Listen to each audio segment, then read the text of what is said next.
All around the world, there are monuments so massive, so impossibly precise, that even today's engineers struggle to explain them.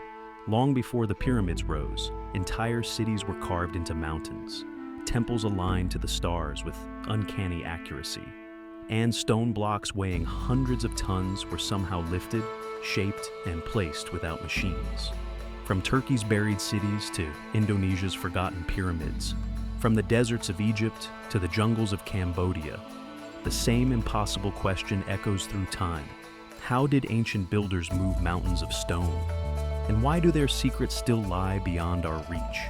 Tonight, we journey through the world's most mysterious prehistoric megastructures, creations so advanced, they rewrite everything we thought we knew about our past. Karahan Tepe. High on a windswept plateau in southeastern Turkey, a cluster of stone pillars rises from the barren earth. They stand silent and half-buried, their weathered surfaces etched with strange symbols and animal figures. This is Karahan Tepe, a site so ancient that it predates the pyramids by over 7 millennia. In fact, Karahan Tepe dates to around 10,000 to 9,500 BCE, making it contemporaneous with, or slightly older than the famous Göbekli Tepe, often called Göbekli Tepe's sister site. Karahan Tepe has only recently been excavated, yet it is already reshaping our understanding of prehistory. Here, in a time before agriculture or cities, as far as we know, Stone Age people undertook a massive building project that science can barely explain. Karahan Tepe was discovered in 1997 on a remote hilltop in Turkey's Şanlıurfa province. For decades, it lay mostly untouched, overshadowed by Göbekli Tepe, 46 kilometers away, which had stunned the world with its 11,000-year-old carved temples. But starting in 2019, archaeologists began extensive excavations at Karahan Tepe, and what they found was astonishing. Just beneath the soil were dozens upon dozens of T-shaped stone pillars, strikingly similar to those at Göbekli Tepe. In fact, at least 266 pillars have been documented so far, many still standing upright where ancient builders placed them. These monoliths, some up to 3 to 4 meters tall, form oval and circular enclosures carved into the bedrock. Intricate relief carvings adorn a few of the pillars. One pillar bears the sinuous image of a snake. Others depict abstract human faces emerging from the stone. Scattered around are fragments of statues, including a life-sized anthropomorphic figure recently unearthed. A stone human torso, over 2 meters tall, with carefully carved ribs, shoulders, and a V-shaped necklace. Nearby, archaeologists found a carved stone vulture and other animal effigies. These artworks hint that the people of Karahan Tepe, 12,000 years ago, had already mastered sculpture and stone carving, with a sophistication that boggles the mind. What makes Karahan Tepe so mysterious is not just its age, but the implication that an organized, labor-intensive project thrived here at the very dawn of human civilization. Conventional wisdom long held that only after humans developed agriculture and settled in villages could they mobilize the workforce and resources to build large monuments. Yet, Karahan Tepe and its sister Göbekli upend that narrative. These structures date to the pre-pottery Neolithic era, when humans in this region were transitioning from nomadic hunter-gatherers to the first settled societies. It appears that even before farming took hold, people gathered at sites like Karahan Tepe to erect massive sacred complexes. The pillars, arranged in clearly designed patterns and often oriented to specific directions, suggest a planned architecture and possibly ceremonial use. There is even evidence that Karahan Tepe may have been a permanent or semi-permanent settlement. Researchers have called it possibly the earliest known human village. If true, this means a settled community existed here around 10,000 BCE, engaging in large-scale construction, while humanity was just barely stepping out of the Ice Age. Imagine the scene in its heyday: multiple oval courts framed by standing stones, perhaps supporting roofs of wood or thatch. In the center of one enclosure at Karahan Tepe, archaeologists found a rock-cut pedestal surrounded by radiating pillars, as if an altar or central stage for rituals. The carvings of fierce creatures, serpents, wild animals, hint at shamanistic or religious symbolism. We can picture fires burning amid the pillars at dusk, casting flickering shadows on the carvings, as a gathering of people performed ceremonies to honor forces unknown. What drove these people, who lacked metal tools or the wheel, to such a monumental effort? How did they even carve and transport these limestone megaliths using Stone Age technology? Those questions remain unanswered, fueling speculation that borders on myth.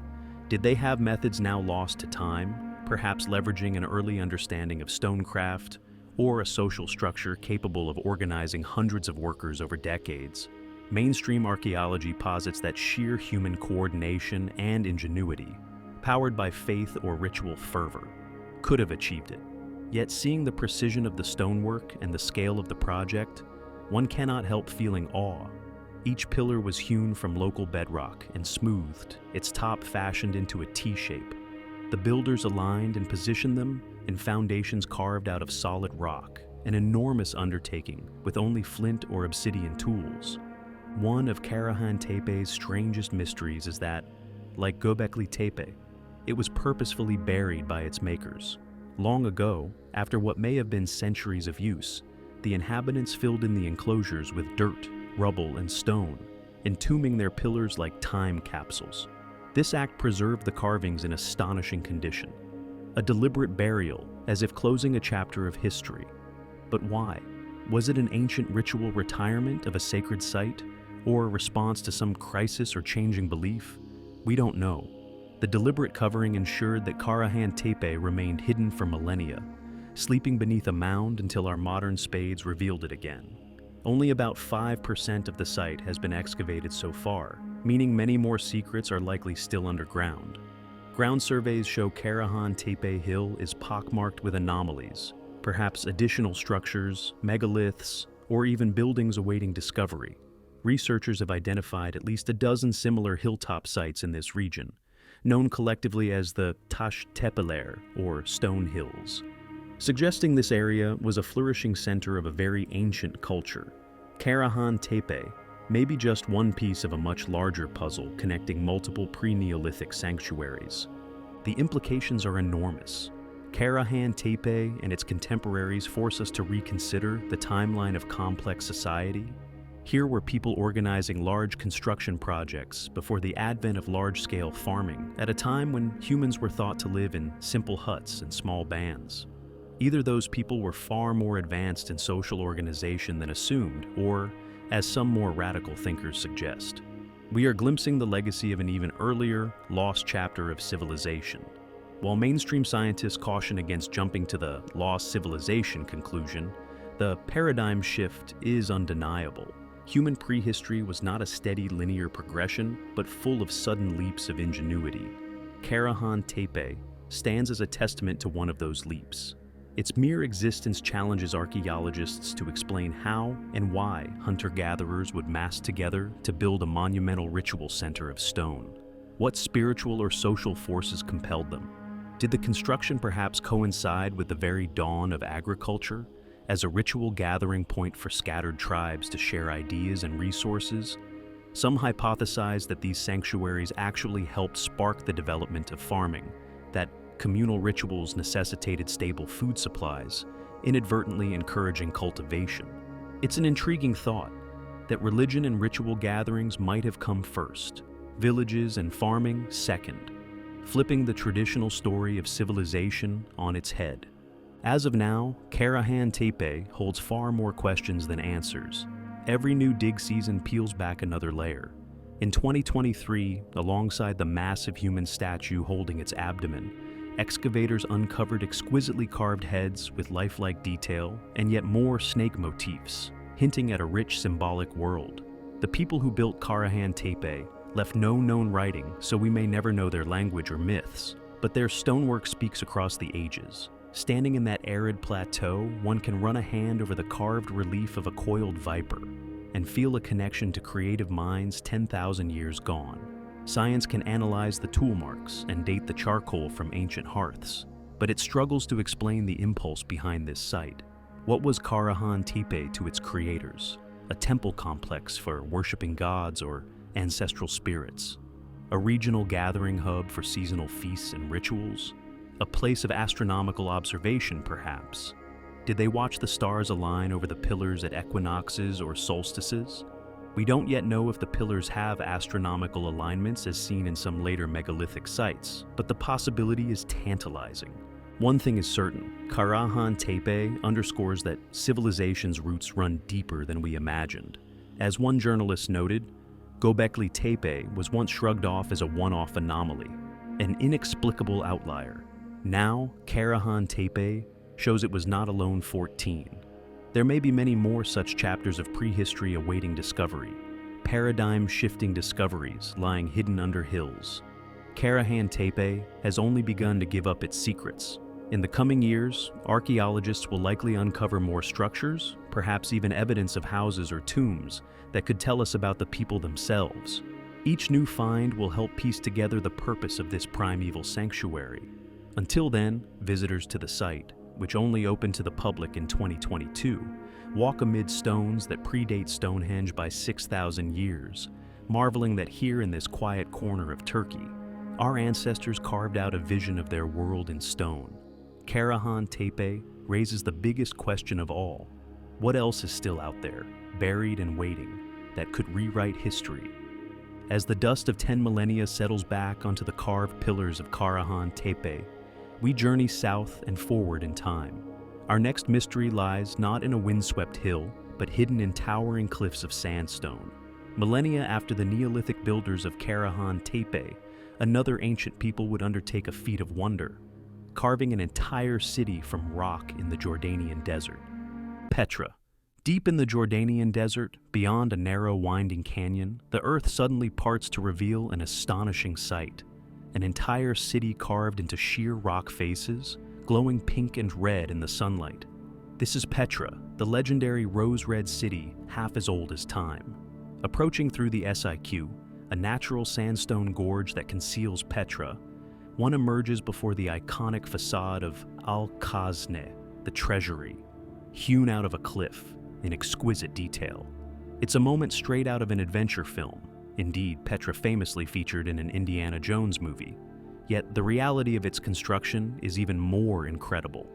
Over 2,000 years ago, the Nabatean people literally sculpted a metropolis from the living rock, creating grand temples, tombs, houses, and even a theater, all integrated into the canyon walls. The monumental facades, some over 30 meters tall, were not built of stone blocks, but cut directly into sandstone cliffs. How an ancient desert nomad civilization achieved this feat with nothing but chisels and simple tools remains one of Petra's enduring mysteries. Petra's story begins around the 4th century BCE or earlier, when the Nabateans, an Arab people, established it as their capital. Strategically positioned at the crossroads of Arabian, Egyptian, and Mediterranean trade routes, Petra grew wealthy from commerce. By the 1st centuries BCE/CE, it blossomed into a cosmopolitan city of perhaps 20,000 inhabitants, replete with lush gardens, colonnaded streets, and busy markets. Yet, unlike Rome or Athens, Petra had no sprawling stone quarries or forests for timber nearby. Its architects took the dramatic approach of converting the environment itself into architecture. They turned cliffs into buildings. The most famous example is the treasury, Al-Khazne, with its Greek-influenced columns and statues, meticulously carved from top to bottom in the rock face. Local lore once held that it was a treasure house of Pharaoh, hence the name, though it was likely a royal tomb or temple. Standing before the treasury, one immediately wonders, how did the builders execute such a finely detailed, 40-meter-high facade without scaffolding in the conventional sense? Ingeniously, the Nabateans appear to have carved from the top down.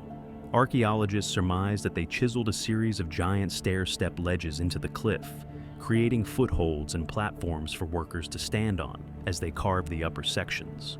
Essentially, the mountain became its own scaffold. Workers would cut a step, stand on it, and carve the rock above, then cut another step lower and repeat. This way, they could decorate the highest reaches with precision and safety. The evidence of these carving steps is still visible high above some Petra facades. It was an early form of workplace safety and engineering combined. By carving giant steps in the mountain, the Nabateans ensured no one had to hang precariously from ropes, while chiseling the elaborate details of pediments and capitals. As they worked downward, they would later smooth out the ledges or leave them as ornamentation. The result? Structures like the treasury or the monastery, ad-dare, that look impossibly refined, as if built by giants or gods directly from the rock. Beyond the famous monuments, Petra's cliffs are honeycombed with hundreds of caves and cutouts, tombs of all sizes, banquet halls, temples to lost deities, even an amphitheater with seats carved in sweeping rows from the canyon's edge. It's as if the entire city was sculpted by a master artist on a superhuman scale. The logic-defying aspect is not just the skill of individual carvings, but the coordination of urban design. Imagine planning a city where every building is actually one continuous piece of the mountain. There were no margins for error. One slip of the chisel and an entire facade could be ruined. Yet, Petra's architects achieved near-perfect symmetry and alignment in structures spread across different cliffs, all without modern surveying tools. The monastery, for instance, sits high above the main city on a mountainside, its giant doorway and ornamentation rivaling the treasuries, accessible by climbing 800 rock-cut steps. Its purpose remains debated. Was it truly a monastic site in later times, or originally a grand Nabatean temple? But its construction is as mysterious as any. While carving Petra was an architectural marvel, the city's true genius may lie in what is less immediately visible: an advanced water management system that allowed a metropolis to thrive in an arid valley. The surrounding region gets little rainfall, yet the Nabateans engineered Petra to capture and harness every drop of water. They built a network of cisterns, canals, and piping that rivaled Roman infrastructure. Along the walls of the SIQ, one can still see channels carved at waist height, which once carried water into the city from a perennial spring and from dammed rainwater. They even had sections of underground ceramic pipe in some areas. An extraordinary effort to ensure a reliable supply.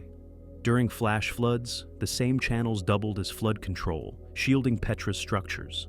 In fact, historians note that when rare rains came, the water was carefully collected in huge underground cisterns, sealed to prevent evaporation and contamination. The Nabateans hid these cisterns beneath the earth, protecting their precious water from the desert sun and potential attackers, and then distributed it through gravity-fed canals to irrigate terraced gardens and orchards. This plumbing allowed Petra to sustain agriculture. Evidence suggests the city boasted lush green spaces and even a swimming pool, a true oasis. The water system was so well designed that it not only sustained life, but also preserved the very structures of Petra. Drainage channels diverted torrents that would otherwise erode the facades. When we talk about mysteries science can't fully explain, Petra's water engineering is a prime example of ancient innovation that modern experts still study with admiration. Petra's rise is well documented historically, but its decline and rediscovery carry an air of mystery. By around the 7th century CE, Petra had been largely abandoned. Changes in trade routes and a series of earthquakes, particularly a devastating one in 363 CE, led to its gradual slide into obscurity. Sand and time covered its once bustling streets. To the local Bedouin, the carved palaces became home to spirits or jinn. They guarded Petra's secret well, wary of outsiders. The West knew Petra only as a legend, a fabled valley of treasure hidden somewhere in the Transjordan. It wasn't until 1812 that Swiss explorer Johann Ludwig Burckhardt, disguising himself as a Bedouin, tricked a local guide into leading him to the lost city. Burckhardt's astonishment upon seeing Petra's grandeur rekindled global interest. Since then, archaeologists have mapped and excavated, but many questions linger. For instance, what exactly were Petra's most ornate buildings used for? Take the treasury. Despite being Petra's poster image, its interior is a relatively small chamber. Was it truly a tomb for a king, perhaps the Nabatean king Aretas IV, or a temple for the goddess Isis, as some symbols hint? And why does the treasury's facade show features of Hellenistic Greek architecture and Egyptian design blended together? Petra's art is an eclectic fusion, a reflection of the Nabateans' extensive trade contacts. They absorbed influences from Greece, Rome, Egypt, and Mesopotamia, yet forged a unique style. This cosmopolitan character of Petra might explain its magical, otherworldly feel. It's a city at the crossroads of ancient civilizations, literally carved out of the earth. One cannot speak of Petra without mentioning the local legends that amplify its mystique. Bedouin folklore held that the treasury's urn, the stone vessel atop the facade, contained the gold of Pharaoh, or treasure of bandits. Bullet marks on it today attest that hopeful marksmen once shot at it, hoping to break it open and spill out riches. They only managed to chip the stone.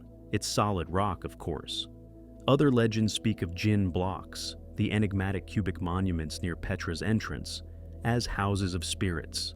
The Nabateans themselves left inscriptions, but not enough to definitively clarify the purpose of every structure. A particularly haunting site is the so-called High Place of Sacrifice, atop a cliff, an open-air altar with drains presumably for blood, suggesting ritual animal offerings. It overlooks the city, as if the Nabateans practiced sacred rites under the open sky to bless Petra below. Was human sacrifice ever practiced? No direct evidence of that, but the name and setup fuel speculation. From an engineering perspective, Petra defies logic in that it turned a mountain range into a livable, sophisticated city with minimal natural resources. Modern architects still marvel at how the Nabateans planned the city's layout. They had to assess which cliffs were suitable for carving large interiors. Some rock layers are softer. There are examples of half-carved caves, abandoned, perhaps due to collapse. The spacing of major tombs and temples suggests urban planning as they line up along processional paths and sight lines. For instance, the main colonnaded street of Petra is at the valley floor with freestanding buildings in later Roman style, but the skyline of Petra is dominated by the carved monuments higher up. It's as if the city has two levels, the earthly and the monumental, blending natural landscape and human craftsmanship seamlessly. Petra's greatest mystery might simply be the skill of its craftsmanship. Try to imagine the process. Workers clinging to cliffs, pounding away outline after outline, for years, even decades, to create a single facade. Recent studies estimate that carving the entire city would have involved an army of stonemasons and laborers and taken many decades of steady work. Yet we have scant records of those efforts. No depictions of Petra's construction, no texts explaining how to carve a cliff. The knowledge was likely passed master to apprentice orally. The result is a legacy in stone that looks almost supernatural. As one stands in Petra's inner psyche at dusk, watching the fading light set the treasury aflame in gold and rose hues, it feels as if the cliffs themselves are alive. Perhaps the Nabateans intended exactly that. Their city was a grand affirmation that even in the harshest desert, human imagination could flourish and literally become one with nature. Today, Petra remains a source of fascination not just for tourists, but for scientists.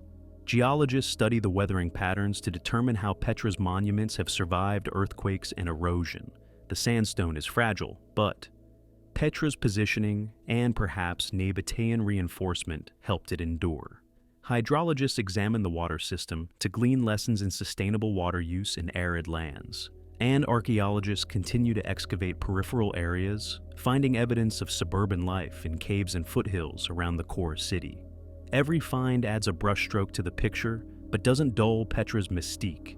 In 2016, using satellite imagery, researchers discovered an enormous previously unnoticed structure, a vast rectangular platform, just south of the city center, buried under centuries of sand. What was it for? A ceremonial plaza? Petra still holds surprises. Ultimately, Petra's very existence poses a question. Why carve a city instead of building it? Some suggest it was for defense. Carved structures are more earthquake-resistant and easier to protect. Others point to symbolism. By carving their tombs and temples into immovable cliffs, the Nabateans may have been expressing a desire for eternity, melding their identity with the everlasting mountains and their gods. In Nabatean religion, certain peaks and rocks were sacred. What could be more sacred than making the whole city a temple carved from holy rock? Petra's Nabatean name was Rakhmu, meaning variegated or multicolored, perhaps referring to the rainbow hues of sandstone layers. But the Greek name we use, Petra, simply means rock. How fitting for a city that is both of the rock and in the rock. As the sun sets and the Rose City's cliffs deepen to purple, one can imagine the ancient voices echoing off the canyon walls. Petra leaves us with a sense of wonder and a humbling realization that past peoples, often underestimated, were capable of mind-boggling artistry and engineering. The question, how did they do that, lingers around every corner in Petra. 2,000 years later, we are still striving to fully understand the methods and motives behind this rock-cut masterpiece, making Petra not just a wonder of the world, but also a mystery that continues to captivate scientists and storytellers alike. From Petra's carved canyons of Jordan, we journey back north to the mountains of Anatolia. But this next mystery takes us even higher, to a lonely peak where an ancient king built a man-made mountain of his own. Here, colossal stone gods gaze over the landscape, and a royal tomb lies hidden somewhere under the rubble. The question is, can we find it? Mount Nemrut. Atop a remote summit in southeastern Turkey, Mount Nemrut presents a surreal and haunting scene. Over 2,000 meters above sea level, the rocky peak is crowned by a vast artificial tumulus, essentially a man-made mountain of crushed stone, flanked by the broken remains of giant statues. These statues are the likenesses of gods and kings, each originally 10 meters, 33 feet, tall, now mostly headless and scattered. Their enormous stone heads, some 2 meters high, lie on the ground, staring silently at the sky. This is the mountaintop sanctuary of King Antiochus I of Commagene, built in the 1st century BCE. Often dubbed the 8th wonder of the ancient world, Mount Nemrut, Nemrut Dağ in Turkish, stands as one of antiquity's most ambitious and enigmatic construction projects. It is a place of extremes, extreme altitude, extreme scale, and extreme mystery. Why would a king build a shrine of gods and his own tomb on such a remote pinnacle? And how did he manage to create a 50-meter-high pyramid of loose rock before the age of machinery? To this day, the tomb of King Antiochus has never been found, hidden somewhere within that man-made mountain. Mount Nemrut challenges scientists and adventurers alike with its secrets. The story begins around 62 BCE, when Antiochus I, ruler of the small Greco-Iranian kingdom of Commagene, decided to leave an eternal mark of glory. Commagene was a buffer state between the Roman Republic and the Parthian Empire, a crossroads of west and east. Antiochus, a man of grand vision and perhaps grand ego, practiced a fusion of Persian and Greek culture. He traced his lineage to both Alexander the Great and Darius of Persia. To honor this mixed heritage and to deify himself, Antiochus commissioned the construction of a sanctuary tomb complex like no other on the summit of Mount Nemrut. Workers flattened the mountaintop and erected terraces on the east, west, and north sides. On the east and west terraces, they raised a line of colossal seated statues, each about 8 to 9 meters tall when intact on thrones. These limestone colossi represented a pantheon that mixed Greek and Persian deities. Zeus Oromazdes, a syncretism of Zeus and Ahura Mazda; Apollo Mithras Helios, a combination of Greek and Persian sun gods; Hercules Artanius Ares, the goddess Commagene, a personification of the kingdom; and last but not least, Antiochus himself in divine form. Yes, the king placed a giant statue of himself among the gods, wearing Persian attire. To each side stood guardian statues of a lion and an eagle, symbolizing power on earth and sky. On the back of the thrones, Antiochus inscribed a long autobiographical inscription, effectively, a dedication explaining the site's purpose and the rituals to be performed. Between these statues and the sheer drop of the mountain, Antiochus then piled up a truly colossal tumulus, a conical mound of crushed rock 50 meters high and 150 meters in diameter. Originally, it may have been even taller, up to 70+ meters. This mound is entirely artificial, consisting of small angular stones, like a giant gravel heap. Underneath that pile, legend and inference say, lies the tomb of King Antiochus I, sealed away for eternity. Building this mound was a feat of engineering and labor. Workers had to quarry rock, likely from the mountain itself, break it into countless fist-sized pieces, and carry it up to form the heap. Why small stones? Some experts think it was intentional. The loose gravel makes the mound extremely difficult to excavate or remove without it constantly refilling the hole. A clever way to protect the tomb from robbers or intruders. Indeed, despite many attempts over the last century, the tomb chamber has not been reached. Even modern efforts with ground-penetrating radar have only offered tantalizing hints. In 2012, geophysical scans detected a possible pyramid-shaped cavity about 15 meters below the summit, containing what might be a rectangular object the size of a sarcophagus. This suggests the tomb is indeed there, intact. But Turkish authorities have not allowed invasive digging, wanting to preserve Nemrut's integrity and UNESCO World Heritage status. Thus, Antiochus's resting place remains officially unopened, an untouched royal tomb from antiquity, akin to a mountaintop pyramid still keeping its secrets. The logistics of constructing Nemrut's summit complex pushed the limits of what we thought a small ancient kingdom could do. Antiochus had to terrace a mountaintop, meaning large-scale excavation and leveling at 7,000 feet altitude. He then placed the massive statues. Archaeologists determined these statues were not carved in one piece. They were made of several stone blocks each, carved and then fit together like giant Legos. For example, a seated god might consist of a lower body block, an upper torso block, and the head as another block. They used shear keys and gravity to hold the blocks, without mortar. Even so, the sheer weight, tens of tons per statue, raises questions. How were they hauled up there? Likely via ramps and human-animal power. But on steep mountain paths, it would have been enormously challenging. The stone for the statues is local, a sort of crumbly limestone, which ironically hasn't weathered well. Over the centuries, likely aided by natural earthquakes or deliberate iconoclasm, the statues were decapitated. Their bodies remained seated, but the heads toppled off and rolled short distances. The cause of the head's removal is debated. Some signs of intentional defacement exist. The noses of the heads are often broken, which could be from deliberate smashing, perhaps by iconoclasts, or anti-idolatry zealots in early Christian or later times. On the other hand, the region is seismically active.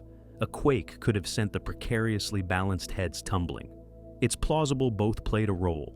Maybe initial damage by humans followed by natural erosion and quakes finished the job. Thus, the heads now rest on the ground, staring eerily outward as if awaiting restoration. One of Nemrut's intriguing aspects is its astronomical alignments and symbolism. Antiochus's sanctuary wasn't just a random vanity project. It was carefully planned for cosmic significance. The eastern terrace was where dawn ceremonies likely took place, and indeed, it's noted that on July 23rd, the anniversary of Antiochus's ascension to the throne, the sun rises directly in line with the eastern gods, bathing them in first light. Likewise, the western terrace was aligned for sunset. Around December 23rd, possibly Antiochus's birthday, or another significant date, the sun sets over the heads of the western gods, perhaps symbolically celebrating the king's life. Whether by coincidence or design, these alignments tie Nemrut to the solar cycle in a way that must have impressed ancient visitors. Imagine climbing the mountain in darkness to watch the giant stone deities emerge from shadow with the sunrise. Additionally, a famous carved relief found at Nemrut is the lion horoscope, a bas-relief of a lion on the west terrace decorated with celestial symbols. On its body are carved a crescent moon and 3 stars believed to represent Jupiter, Mercury, and Mars in a specific alignment. Scholars deduce this alignment corresponds to an actual night sky configuration on July 7th, 62 BCE, thought to be an auspicious date, perhaps the date construction began, or Antiochus's coronation. This essentially makes Nemrut a kind of temple of the cosmos. Antiochus declared the site a hierothesion, a sacred tomb temple where he would be worshipped eternally with the gods. He saw himself as bridging the mortal and divine realms. The very placement, on a high peak, was likely meant to be closer to the heavens. Indeed, to this day, stargazers who hike Nemrut at night can attest that the stars feel startlingly close and bright up there. Despite Antiochus's detailed inscriptions, which describe the ceremonies to be held, the banquet offerings for special days, etc., mysteries endure at Mount Nemrut. For one, the tomb chamber's exact location. The inscriptions don't map it out. They just allude to Antiochus's desire to rest in peace with the gods. Explorers in the 20th century tunneled into the mound, but found nothing before their tunnels collapsed. Modern scans hint at a cavity, but the Turkish authorities hesitate to disturb what could be a pristine royal tomb. So, we wait, tantalized by the possibility that behind those giant heads lies an untouched hoard, perhaps Antiochus's coffin, possibly treasure or texts that might have been buried with him. Could it be the only royal tomb of that era still intact? It fires the imagination, like a mountain equivalent of Tutankhamun's tomb, waiting to be revealed. Until someone finds a non-invasive way to verify the chamber's contents or the policy changes, that question mark will persist. Another mystery: the end of Mount Nemrut's use. After Antiochus's death, within a few decades, Commagene was absorbed by Rome.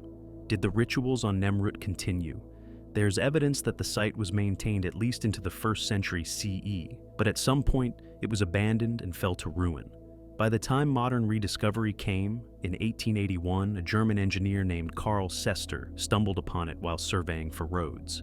Local populations had long forgotten its origin, weaving folklore that the colossal heads were petrified remains of Noah's Ark or other legends. The abandonment might have been due to iconoclasm, Christian or later Islamic cultures disapproving of the idolatry and smashing the heads, or simply neglect and difficulty of access.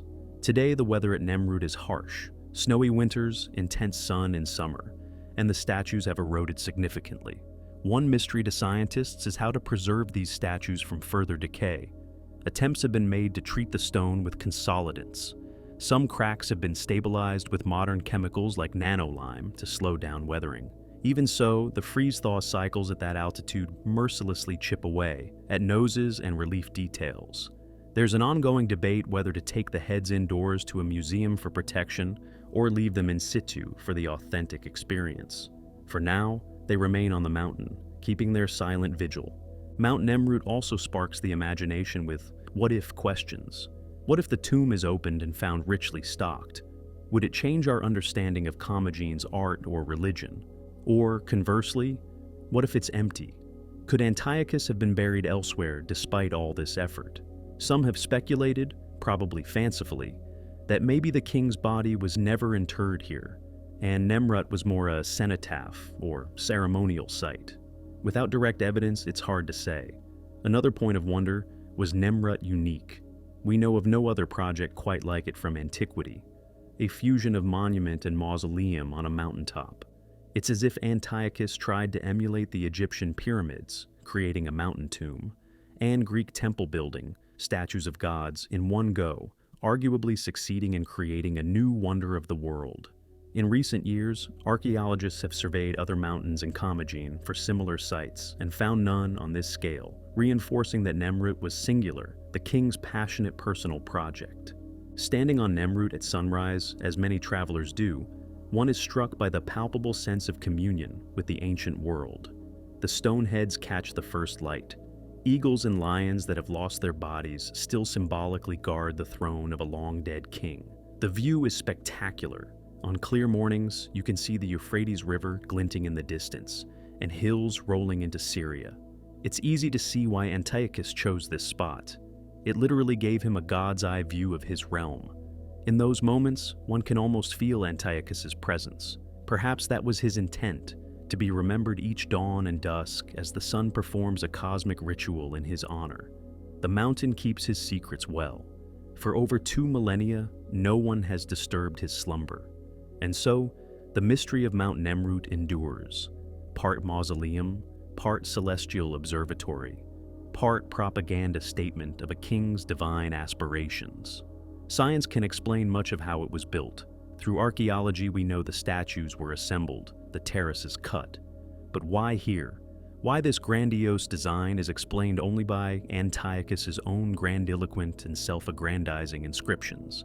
Even those leave gaps in understanding the deeper spiritual meaning the site held for those who built it. In summary, Mount Nemrut is a case where ancient engineering and art reach heights, literally and figuratively, that seem to border on the absurd. Yet, it's real. You can touch the carved beards of the fallen heads, trace the lines of an inscription that reads like a king's proud manifesto, and scramble over the loose stones of the tumulus, knowing full well that somewhere beneath your feet could lie a golden sarcophagus undisturbed by time. Few places combine human ambition and mystery as Nemrut does. It stands as a colossal riddle on a mountaintop, a king's attempt to join the gods, leaving behind a puzzle for the ages. Will we ever uncover its final secret? Perhaps one day, with careful work, the hidden tomb will be revealed and Antiochus will speak again through whatever is found beside him. Until then, the stone gods of Mount Nemrut keep their watch, and we are left to marvel at the audacity of a king who moved a mountain to ensure he would never be forgotten. We descend from the heights of Mount Nemrut and travel back in time to the Bronze Age, to another fortified sanctuary of stone. But this one was a bustling capital city. In central Turkey, the ruins of Hattusa hold cyclopean walls and lion-carved gates from a mighty empire that mysteriously vanished. Our next stop explores the Hittite stronghold and a monolith within it that still puzzles archaeologists. Hattusa's megalithic gate. On a high plateau in the heart of Anatolia lie the ruins of Hattusa, the ancient capital of the Hittite Empire. Over 3,300 years ago, this city was a thriving metropolis, seat of one of the late Bronze Age's great powers alongside Egypt, Assyria, and Mycenae. Today, its once mighty halls are silent stone foundations, but parts of Hattusa still inspire awe and bafflement. Chief among these are its cyclopean fortress walls and the famous Lion Gate. As you approach Hattusa's remains, you encounter stretches of massive perimeter walls made of enormous irregular stones fitted tightly without mortar. They evoke comparisons to the so-called Cyclopean walls of Mycenae. Indeed, Cyclopean means so big only a mythical giant could have built them. These walls, in places, stand 8 to 10 meters thick at the base and originally towered perhaps 6 to 8 meters high, enclosing a city of over 120 hectares. Passing through the southern ramparts is the Lion Gate, a grand stone portal flanked by two hulking limestone sculptures of lions, their mouths open in a perpetual roar. Though weathered by millennia, the lions still project power and guardianship. What's mysterious is not that the Hittites had city walls. Many cultures did. But the scale and technique of Hattusa's defenses and the precise purpose of certain features. Why did they use such gigantic stones in some sections when smaller stones would do? How did they maneuver blocks weighing dozens of tons into place with Bronze Age technology? And within the city lies an even stranger puzzle, a large, polished, greenish monolith of unknown origin, often called the Green Stone of Hattusa, sitting in the ruins of a temple, with no record of what it was for. These are the enduring mysteries of Hattusa, a city whose fall around 1200 BCE remains part of the great unsolved puzzle of the Bronze Age collapse. To visualize Hattusa in its prime, circa 14th to 13th century BCE, imagine a sprawling city built on terraces of a rocky hillside, with a grand palace and temples on the upper Acropolis and residential areas below. The Hittites, a formidable Anatolian people, constructed an elaborate fortification system around their capital. The walls were built in coursed segments, the lower portions made of large polygonal stones, some weighing several tons, and the upper portions likely of mud brick. What stands out is the lower wall masonry. In places the blocks are truly enormous, comparable to the stones at Mycenae, or even older sites like Sacsayhuaman in Peru. They are fitted in an interlocking puzzle, sometimes with surprising precision and complexity. The effect even today is impressive. One can run a hand over these weathered boulders and feel the smooth join where Hittite masons somehow ground them to fit snugly. Why go to such trouble? One reason might be structural strength. Large stones provide a stable base for high walls. Another might be psychological, to overawe anyone approaching with the sheer might of the construction. These were walls meant to intimidate, to say, "Behold the power of Hadi." The Lion Gate on the southwest side is a prime example of Hittite stonemasonry and art. It's a tunnel-like gate made of megalithic side jambs and a huge lintel stone above. That lintel, now broken, would have weighed many tons. Flanking the outside entrance, carved in high relief from the stone posts, are two lions in near round the full sculptures. Their foreparts emerge from the stone as if lunging out. The lions' heads are now a bit eroded, their manes only faintly visible, but one can still see their snarling teeth and the general outline. The purpose of the lion sculptures was likely protective, lions as guardians that ward off evil. Interestingly, their style is a blend of artistic stylization and naturalism typical of Hittite art. The fact they carved them from the structural stones of the gate itself, not set up as separate statues, suggests a careful planning. These gate monoliths had to be quarried with extra stone for the eventual lion shape, then transported and erected, then carved in place. The logistical sequence invites questions.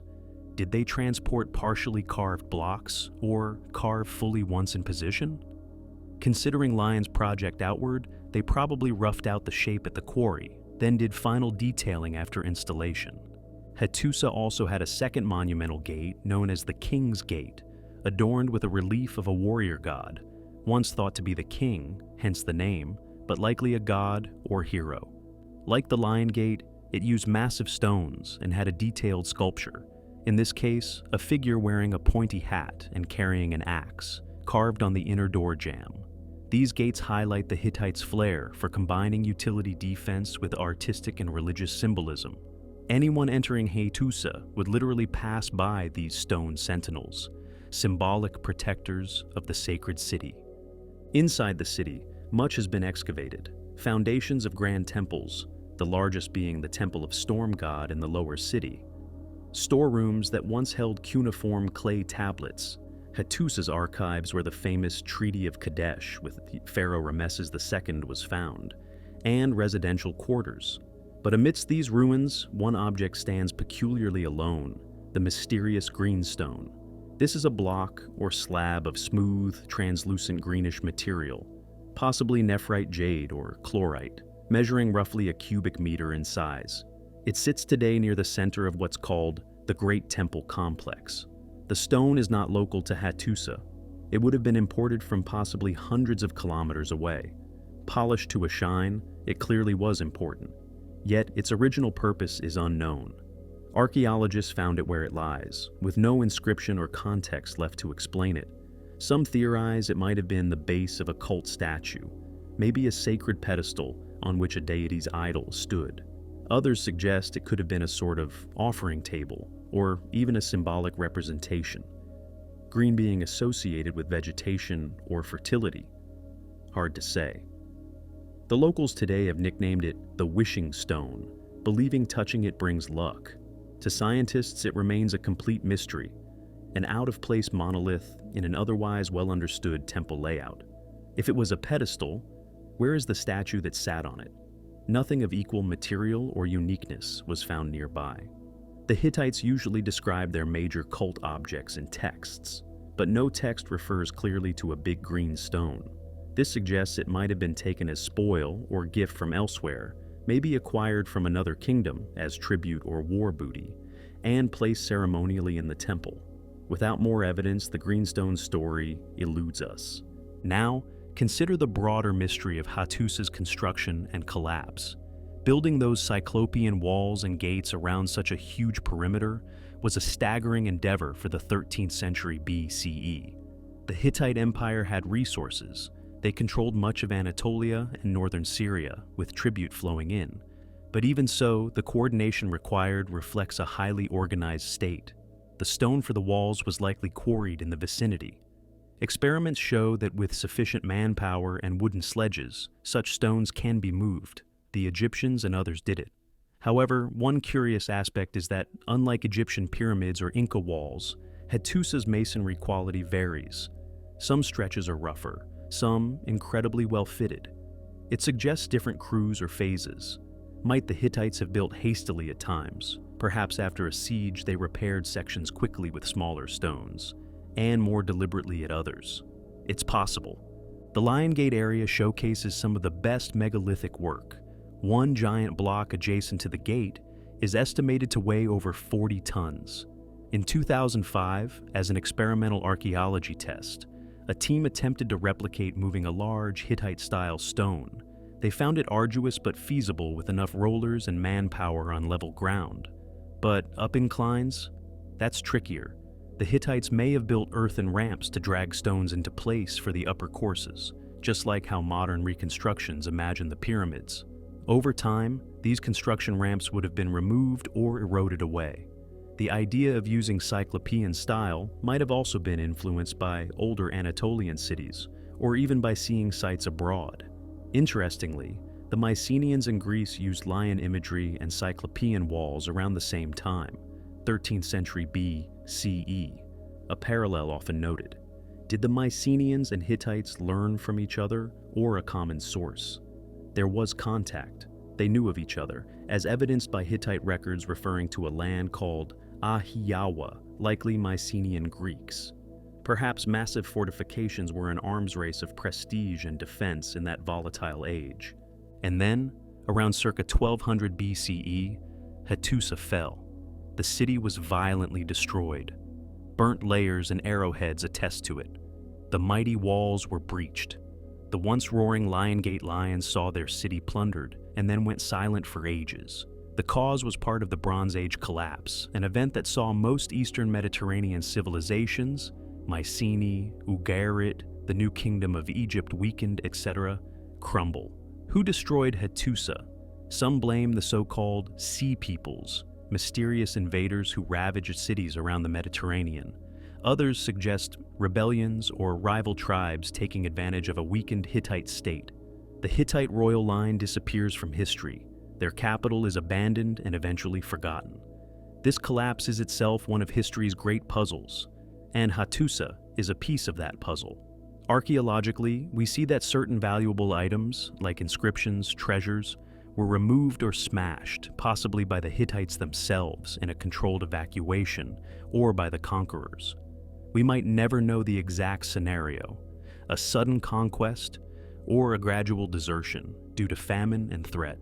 For centuries, Hattusa lay unknown to the outside world until it was rediscovered in the 19th century, and then excavated by German archaeologists in the early 20th century.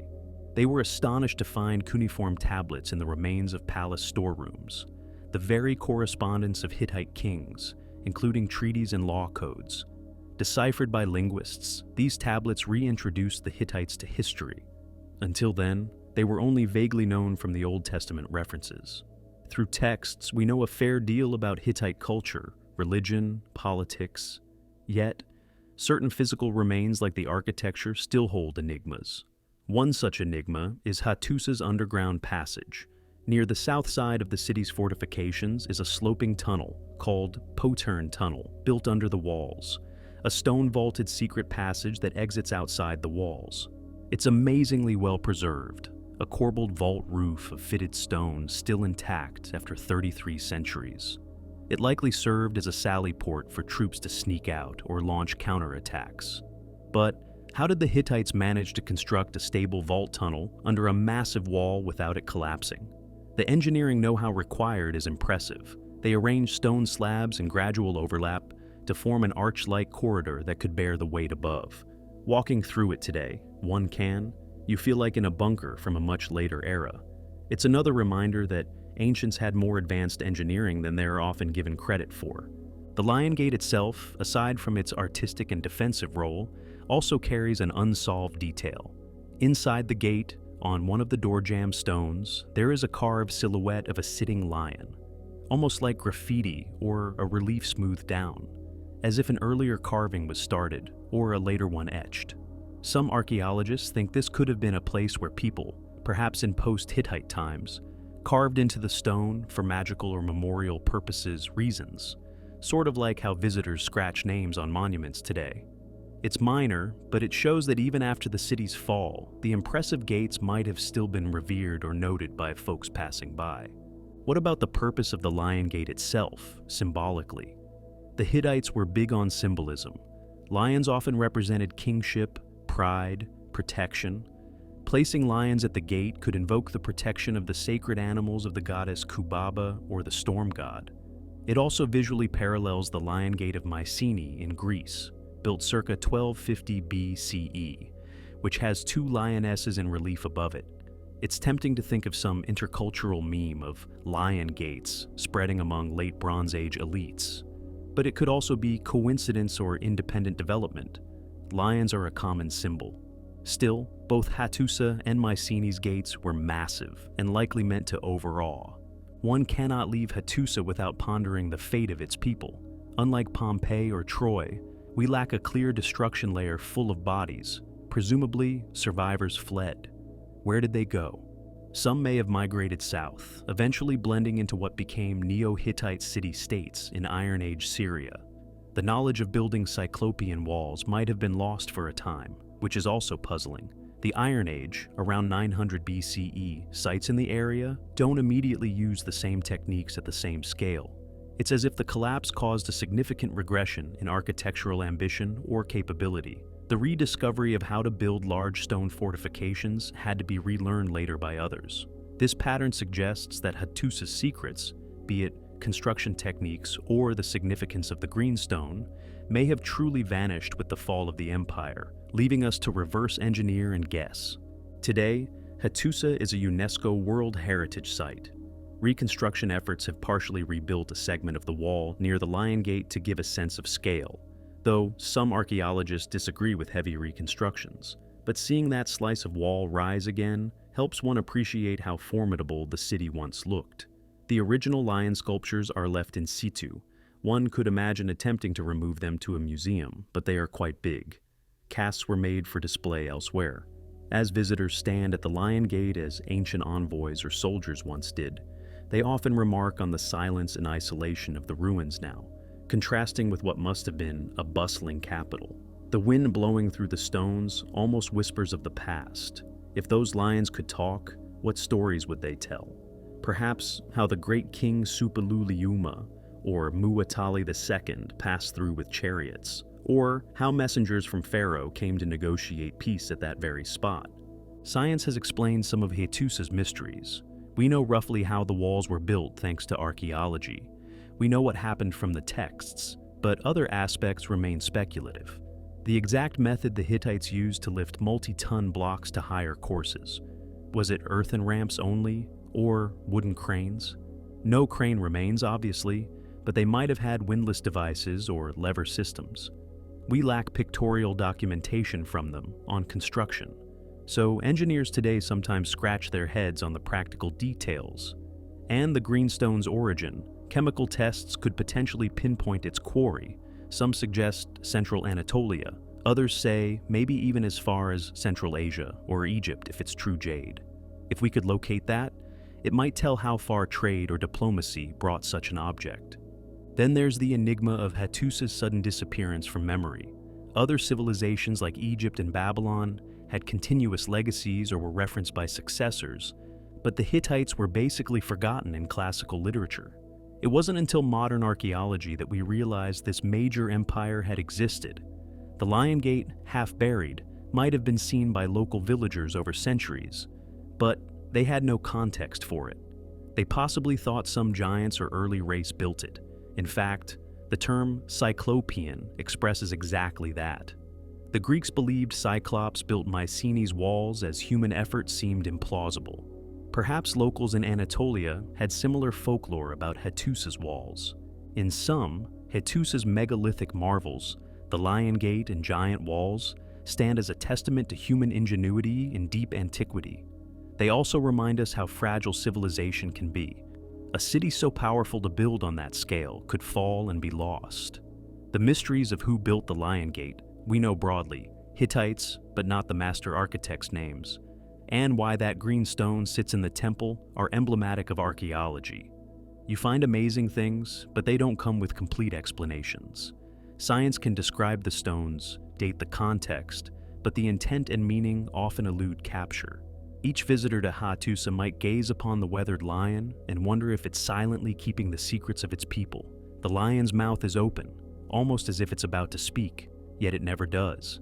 The Hittite Empire roared and then was silenced, leaving behind great stone puzzles for us to ponder. And ponder we do.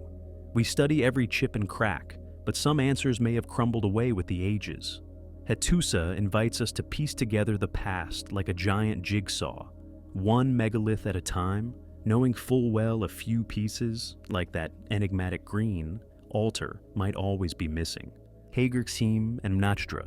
On the island of Malta, perched on cliffs overlooking the blue Mediterranean, are two remarkable structures that few realize are among the oldest freestanding stone buildings on Earth.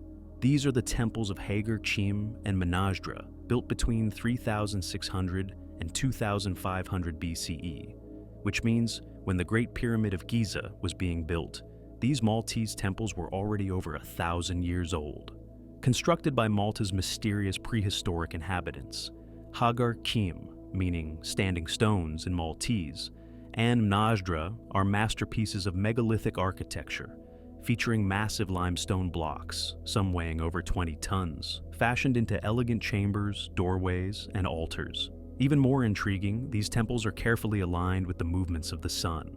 At sunrise on the summer solstice, sunlight shoots through a particular hole or doorway, illuminating a stone slab within. During the equinoxes, the sun's rays align with other features. In effect, these structures function as solar calendars or observatories, much like Nebta Playa and Stonehenge. Yet here they are, fully fledged buildings with roofs and decorative carvings. Science marvels at how a Neolithic culture with no metal tools or wheel achieves such precision and monumentality. The mysteries abound. Who built them, and for what exact purpose? Why did this sophisticated temple-building culture vanish around 2500 BCE, leaving no written records? And how did they move such gigantic stones into place using only ropes, wooden rollers or balls, and human muscle? When you walk into Ħaġar's main temple, there are multiple structures, including a main and smaller temples. You step through a grand entrance made of uprights and lintels. The uprights are megaliths in the truest sense. One of them is about 5 meters tall and weighs an estimated 20 tons. It's mind-boggling to imagine dozens of people hauling this stone uphill from a quarry, which has been identified about 500 meters away, using only sheer manpower and possibly wooden rollers or sledges. Yet they did, repeatedly, to form not just one temple, but a complex of them over centuries. The ground plan of these Maltese temples is distinctive. They have a cloverleaf, or trefoil layout, basically a series of semicircular chambers, often called apses, branching off from a central corridor. This gives them an organic, almost womb-like feel. Many scholars believe these were goddess temples. A fertility cult might have been central, as suggested by the discovery of the famous Fat Lady figurines, ample-bodied female statues, in Maltese temples. Indeed, one such figurine from Ħaġar, known as the Venus of Malta, or Sleeping Lady, though the Sleeping Lady actually comes from the Hippogym, another site, implies a focus on fertility, death, and rebirth. Rituals likely took place in the apses, possibly involving animal sacrifices on stone altars. Some altars and carved libation holes have been found. Now, the astronomical alignments. At Ħaġar on Midsummer's Day, summer solstice, as the sun rises over the sea, a beam of light passes through a small elliptical hole cut in an apse wall and projects on a particular stone slab in the interior, glowing in a precise spot. It's like a light show engineered in stone. On the winter solstice sunrise, the sunlight illuminates the edge of a large altar stone in another chamber. Meanwhile, at Mnajdra, which is just a short walk downhill from Ħaġar, the temple's main doorway is oriented so that at equinox, spring and autumn, the rising sun's rays light up the central passage directly. At summer solstice, the sun rises in alignment with the left side of the doorway, and at winter solstice with the right side. In fact, Mnajdra's lower temple, there are two at Mnajdra, an upper and lower, is considered one of the most astronomically aligned structures of Maltese temples. Its orientation engaging all four major solar events, both solstices and equinoxes. This indicates the temple builders had a firm grasp of the solar year and incorporated it into their sacred architecture. Why? Perhaps to mark times for agricultural or ritual cycles, or to dramatize the moments of the year which might have mythological significance, like the triumph of light over darkness and vice versa. So precise are these alignments that one archaeologist exclaimed it's an accurate solar-lunar calendar encoded in stone. It certainly must have awed participants in rituals. Picture standing in the dim inner temple before dawn, on equinox, awaiting the first light. When it shoots through the doorway and lights the central axis, it could have been seen as the deity's presence or blessing. To Neolithic people, who may not have had writing, this play of light and architecture was likely a form of storytelling and connecting with cosmic order. The engineering prowess at Ḥaġar and Mnajdra is also a bit of a mystery. Without metal chisels, they used flint or harder stone tools to pound and abrade the limestone. Many temple stones have a series of holes along their edges. It's thought these were rope holes for levering and moving, or possibly part of how they split blocks from bedrock by inserting wooden wedges and wetting them to expand and crack the stone, a known ancient technique. At Mnajdra, some outer wall blocks have beautifully finished convex surfaces. This is not rough shod work, but skilled masonry. One may ask, how did they lift a lintel that weighs 3 or 4 tons atop 2 uprights to make a trilithon doorway? They might have built gradual earthen ramps, inching the stone up with levers, then removing the fill, similar to Stonehenge theories. We have no records of their methods, so experimental archaeology has tried replicating with small teams and found it slow but achievable with enough manpower and basic machines, rollers, sledges, inclines. The cultural context of these temple builders remains shadowy. We label them the temple period of Maltese prehistory, circa 3,600 to 2,500 BCI. They likely descended from Neolithic farmers who arrived on Malta around 5,000 BCE from Sicily. Over millennia, isolated on Malta, they developed a unique tradition of building ever more complex and large ceremonial structures. Ġgantija on the island of Gozo, another site in Malta, is the oldest, circa 3,600 BCE, and got the name because local legend claimed giants built it. Ġgantija literally means giant's tower. Indeed, the largest stones at Ġgantija weigh around 50 tons and are 5.5 meters long. The locals couldn't imagine humans moving them, hence giants. Ḥaġar and Mnajdra, slightly later, used somewhat smaller but still huge stones. The consistent local folklore, attributing them to giants or a giantess, Sansuna, who ate honey and beans and carried stones on her head as per myth, tells us that even into recent centuries, people were perplexed by these antiquities. One of the mysteries is the abrupt end of this temple-building culture. After 2500 BCE, no more temples were built, and evidence suggests the island's population drastically declined or even went extinct for a period.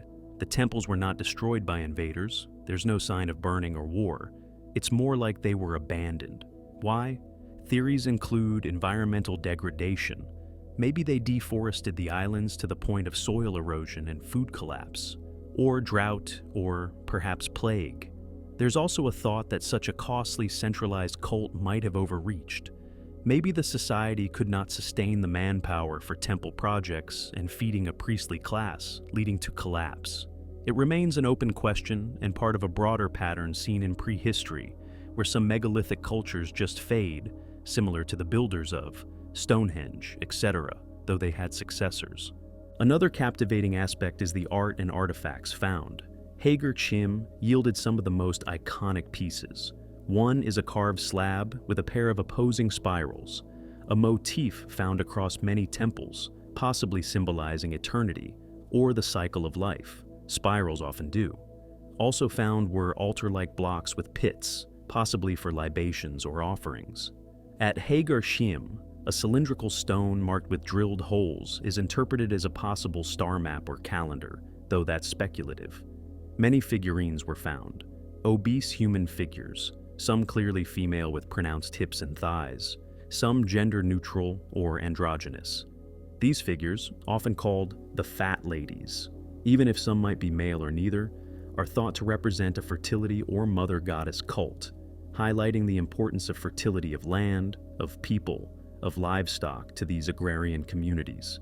Some figurines are tiny, perhaps household talismans, while others, like the famous one in the National Museum of Archaeology in Valletta, are quite large and finely detailed, wearing a patterned skirt and resting in repose, the sleeping lady. The presence of these suggests the temples were indeed ritual centers possibly focused on goddess worship, though without writing, we can't be certain. What science finds difficult to explain fully is how this knowledge emerged on Malta. Malta is an island, relatively small, and these temple people didn't have known writing or, as far as we know, advanced mathematics beyond what's needed for alignment. Yet they achieved alignment and construction that implies advanced planning. Some suspect there was a priestly class who conducted observations over generations, passing down knowledge of solstice rising points, etc., and an organized social structure to mobilize labor for building. That implies social stratification and stability. The puzzle is that we don't know what these people called themselves, what language they spoke, likely an early pre-Semitic tongue since later. Bronze Age Maltese might have been Semitic, or something from Sicily's pre-Indo-European stock. The UNESCO listing for these megalithic temples of Malta emphasizes that they are unique achievements in human history. They were the oldest such complex stone structures until Göbekli Tepe in Turkey was discovered, which is older, but a different thing. And Göbekli wasn't a building with roofs like Malta's were. Speaking of roofs, that's another unknown. How were these temples roofed? The ruins today have no roofs. They're open to the sky or now covered by protective modern shelters. But evidence, such as remains of corbelling and clues on how high walls could go, suggests they were originally roofed, probably with corbelled stone slabs or timber and brush in smaller spans. Some chambers might have been left open as courtyards. If fully roofed, the interior would have been dark, except for torchlight and those planned sunbeams at specific times. A rather dramatic setting for rituals. Another subtle mystery is the acoustics. The shape of the apses in some temples creates interesting acoustic effects. A person speaking or drumming in one apse can be strangely heard in another due to resonance. The Hypogum, an underground temple burial contemporary with these, is famous for an oracle room where sound echoes impressively at certain frequencies. It's been theorized the temple builders understood or at least exploited acoustic resonance, enhancing the ritual atmosphere with sound. Ultimately, Ħaġar and Mnajdra provoke awe that such early farmers achieved something so monumental and precise. Science can explain the basic timeline. Through radiocarbon dating of remains, we know the age. It can reconstruct some techniques, tool marks, reveal how stones were dressed, and it can confirm the alignments with modern measurements. But science cannot fully penetrate the spiritual and social life of the people who built these sanctuaries. We can only infer from the artifacts that they probably worshipped a mother, earth/goddess figure, cared about celestial events, and had communal ceremonies possibly tied to fertility cycles of nature. And then there's the unsolved question of, why did it end? After 2500 BCE, it seems Malta might have been sparsely populated until new people, Bronze Age cultures, arrived later. Did the last temple builders leave? Did they die out? Without written records, we're left with climatic and archaeological clues. Soil analyses indicate decreasing fertility and a drying climate at that time, which could have undermined their agrarian base. Perhaps they ended up performing ever more desperate rituals for rain or harvest to no avail. There's a somewhat haunting thought. Might the alignments have failed due to slow changes in Earth's tilt or axial precession? Meaning over centuries the solstice sunrise shifted slightly. It does about 1 degree in 72 years, and no longer perfectly illuminated their sacred spot, causing a crisis in their cult. That's speculative but poetic. Today, visitors on the solstices still gather at Mnajdra at dawn to watch the sun's first rays align with the ancient doorway, experiencing a connection across 5,000 years with those original temple builders. It works, confirming the genius of those unknown architects. The Maltese temples remain one of archaeology's most impressive achievements of prehistory, often underappreciated globally. They stand in quiet testimony to a lost religion and way of life. As with other sites, science continues to investigate. For example, X-ray fluorescence on temple walls to see if pigments were used. Some evidence suggests the interiors might have been painted in red ochre. If they were vividly painted and full of people, these temples would have been colorful, bustling, sensory-rich environments, not the monochrome empty shells we see now. In summary, Ḥaġar and Mnajdra encapsulate a scenario where early humans attained surprising sophistication. The alignment of stone and sun here is beyond coincidence, demonstrating intent and knowledge. How exactly they formalized that knowledge into architecture is the lingering fascination. They had no known writing, so the temple itself was likely the mnemonic device, a giant stone calendar encoding their cosmology. We can measure the alignments and say, yes, they match solstices, but imagine being the person who first proposed placing the temple in that orientation. What worldview led them there? These are answers lost to time. The temples keep their secrets behind their megalithic walls. We remain in Malta for our next mystery, moving from these solstice temples to an even older megalithic giant. On the nearby island of Gozo stand the Ġgantija temples, literally named for giants, erected around 3600 BCE. How and why did Malta's ancient people build such colossal goddess temples? And what myths did they inspire? Ġgantija temples, older than Stonehenge, older than the Great Pyramid, on a hilltop on Gozo, Malta's sister island, stands Ġgantija, a pair of megalithic temples whose name means giant's tower, and for good reason. The Ġgantija temples, built around 3600 to 3200 BCE, contain some of the largest limestone blocks used in any structure of the prehistoric world. Their outer walls are composed of megaliths up to 5.5 meters, 18 feet long. The biggest are estimated to weigh 40 to 50 tons each. Even today, moving a 50-ton rock is a significant engineering task. That a Neolithic community accomplished this with ropes, wooden levers, and sheer manpower is astounding. The temples of Ġgantija are in fact two conjoined temples sharing a back wall, each with the typical Maltese trefoil floor plan of semicircular apses. They are thought to be dedicated to a mother goddess or earth deity, given the finds of voluptuous figurines and sacrificial altars on site. The local Gozitan legend is that a giantess named Sansuna built Ġgantija in a single night while carrying her baby on one shoulder and hauling the megaliths with the other. Of course, the reality was likely less fanciful but still incredible. It required a well-organized society with both the will and means to undertake massive construction over years, if not decades. The mystery of Ġgantija is twofold: how these people managed to build such structures with limited technology, and why they went to such lengths. What was the significance of these temples in their culture? Entering Ġgantija's temple today, one passes through a reconstructed entrance where once stood a monumental doorway. In antiquity, this may have been closed by some form of gate or door, possibly a horizontal blocking stone that could be rolled. Some have hypothesized that the rounded boulders found could be ball bearings for moving heavy objects, maybe even used as door pivots. Once inside, you find yourself in an oval courtyard open to the sky, facing inward curving walls that form the apses. In the larger temple, the southern one, there are 5 apses, 2 pairs along a corridor and a 5th at the end, and the whole structure is about 30 by 20 meters. The interior walls are made of smaller uprights, smoothed and sometimes decorated, in contrast to the rough cyclopean outer wall. This indicates they cared about aesthetics inside where rituals occurred. Interior megaliths often have a series of small pitted holes drilled in them, a kind of decoration, or maybe for attaching wooden screens or cloth. The altars, stone table-like structures, and libation holes found suggest offerings were made. Burnt animal bones and soil layers confirm that animals were sacrificed or feasted upon in ceremonies. The remains included domestic animals like sheep, goats, possibly cattle, which aligns with ritual feasting or sacrifice to ensure fertility of land and people. The massive outer walls of Ġgantija really strike any observer. They look almost like natural rock formations at first glance because of their size, but then you see they are deliberately stacked and fitted. Later, Maltese temples, like Ḥaġar, use slightly smaller blocks, Ġgantija being among the earliest. One gets the sense the builders were experimenting with just how huge they could go, almost like a challenge or a show of devotion.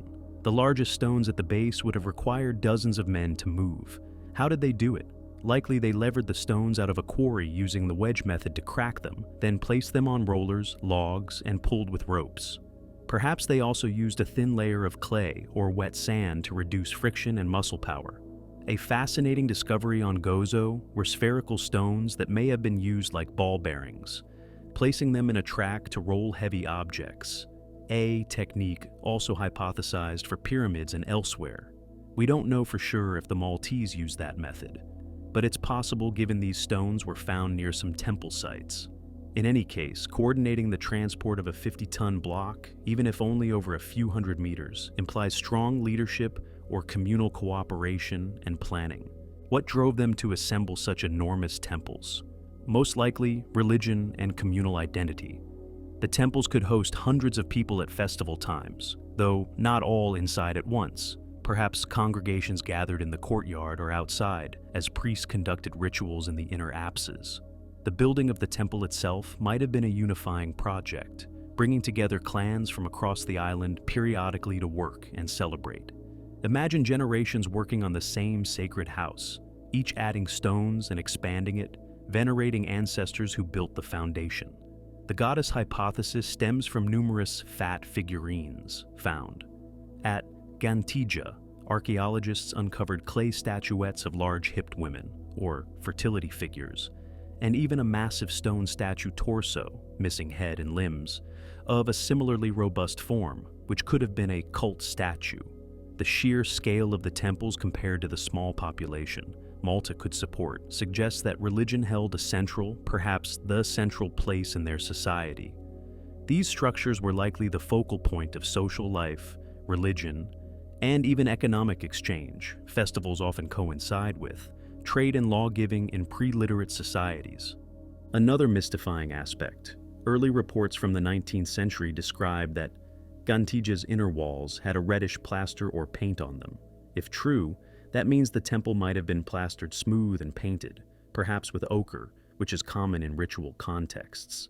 That would make the interior not just stone gray, but possibly a vibrant red space. Red ochre is often associated with blood, life, the womb. Quite fitting if these were goddess temples focusing on life cycles. Unfortunately, exposure and amateur digging in early times lost a lot of context. By the time systematic excavations happened, plaster remains were scant. The naming of Ġgantija for giants encapsulates the mystery that local people felt. Generations of Gozatans before archaeology looked at those megaliths and concluded only giants could have placed them. One legend says a giantess ate nothing but broad beans and honey, giving her immense strength. Curiously, broad beans and honey are staples that could reflect ancient diet staples. She built the temple to use as a place of worship. This folklore, while not historically factual, might preserve a cultural memory of some powerful woman or matriarchal figure associated with the temple. The mystery of purpose also persists. While fertility goddess temple is the lead theory, some wonder if these were also used as collective tombs or ossuaries. The Hypogeum in Malta definitely was a necropolis as well as a temple. Ġgantija did not yield obvious tombs, but some human remains might have been placed in or around, hard to tell due to disturbance. It's possible that certain rituals of life and death were both conducted there, in a cyclical worldview. The collapse of the temple culture around 2500 BCE remains one of Maltese archaeology's big puzzles, as mentioned. At Ġgantija, we see that after about 700 years of use, the temple was no longer maintained. Some final use might have involved deliberately blocking doorways or a last feast, but we lack clear evidence. What's apparent is that the succeeding Bronze Age people, Tarxian cemetery culture, 2500 to 1500 BCE, didn't build in the same way. They used rock-cut tombs in smaller villages. It's as if a golden age of temple building ended and a dark age, or at least a transformation, followed. Did the temple society overexploit the environment? Some studies of pollen and soil suggest deforestation and soil depletion occurred, supporting the idea of environmental stress. Without enough food surplus, big temple projects would cease. Possibly famine or disease cut population down, and new groups could have moved in later, less interested in the old temples except as curiosities or sources of stones. Indeed, some temple stones on Malta were likely repurposed in later periods. Modern science has tried to analyze any organic residues on altars or DNA of any bone fragments to glean details of the temple cult. So far, not much published on that, but the animal bones indicate cattle, sheep, pig sacrifices, similar to other Neolithic societies. One surprising find at Maltese temples, not sure specifically at Ġgantija, was seashells and fish remains, indicating marine offerings too. Not surprising for an island people. Summing up, Ġgantija's mystery is largely the how and why of an early society achieving monumental architecture so advanced for its time. They had no writing, as far as we know, yet there is a clear design blueprint used across temples, implying shared knowledge and instruction. That itself suggests some form of complex social communication, maybe oral tradition or a form of drawing plans on the ground. The alignment at Ġgantija is not as clearly solar as Mnajdra's. The orientation isn't as directly solstitial, though one apse may align roughly to the solstice sunrise. Some researchers propose the whole cluster of Maltese temples might map certain star constellations or have geodesic relationships, but evidence is tenuous. Without written records, a lot of interpretations lean on educated guesswork combined with comparative anthropology. The giants' legend ironically aligns with a global pattern. Humans everywhere confronted megaliths and invoked giants or gods. It speaks to the enduring sense of wonder these places inspire. Even the immediate successors of the temple builders might have lost knowledge and been just as awed. In Malta's case, we have the benefit of archaeology to peel back some layers. We know normal-sized humans, not giants, with presumably stone tools and determination built Ġgantija, and likely did so out of profound spiritual devotion. But many fine details, the language of their prayers, the name of their goddess, the songs they sang at the summer feast, are gone forever.